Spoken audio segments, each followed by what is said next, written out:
It's the rut. Everyone's excited. You get in the woods, and it seems like a ghost town. Well, in this video, we're gonna talk about why that happens. We're gonna go through some of the mistakes that we've made so that hopefully you don't make the same mistakes. Everyone always says, hunt the first 2 weeks of November, you can't go wrong. It's the best time of the year. That can't be further from the truth. So here's the key to the rut: supply and demand. And misunderstanding it is the biggest mistake that we've ever made, and we made it for years. So what is supply and demand? Well, it's simply the number of does that you have to the number of bucks that you have. People talk about buck to doe ratio all the time, but we still hear constantly, why are you shooting does? You shouldn't shoot does. I thought it was illegal to shoot does. The amount of misinformation out there is absolutely staggering. And if your supply and demand dynamics are wrong, you are going to constantly be frustrated during the rut. Let's talk about what happens during the rut. When a buck finds a receptive doe, that buck locks onto that doe, they seclude themselves many times from the other deer, and they stay together for 24 to 36 hours, barely moving at all. When that happens, that buck is out of the game. And now, if you think about your buck to doe ratio, if you've got 2 to 1 or 3 to 1 or even 4 to 1, which a lot of people are dealing with, it doesn't take a high percentage of does to come into heat to take all your bucks off the map and out of the game completely. So think about it, if you've got 2 to 1, all it takes is 50% of the does to come into heat, and all of your bucks are just off the map. 3 to 1, 4 to 1, it gets even worse, 33 to 25%, and then all of a sudden, all of your bucks are locked down onto does. So when you start getting into those high buck to doe ratios, it becomes a challenge really fast. To make things worse, when that deer does finally come off that doe, if it takes him 2 seconds to find another doe, boom, he's locked right back up again. And your opportunities, especially during lockdown, when you're at peak breeding, is when bucks are between does.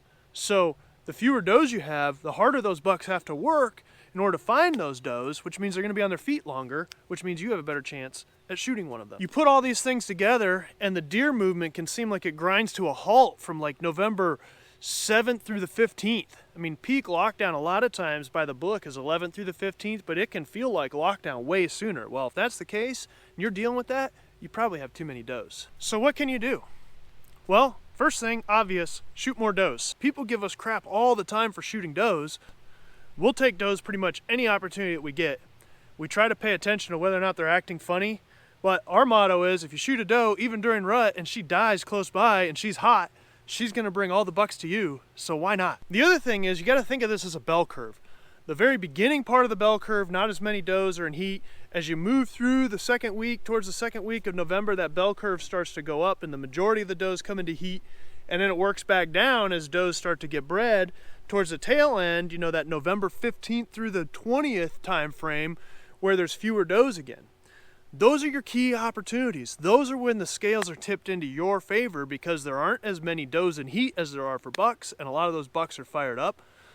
So we try to hunt the early part of the bell curve and the late part of the bell curve. We prefer the back end of the bell curve because all the big boys know that it's on, they've had a few does, and they're still desperate for more, so we always seem to find our big bucks in places that does frequented early in the season, desperately searching for those does, and it's a great opportunity for you. That's November 15th through like the 20th.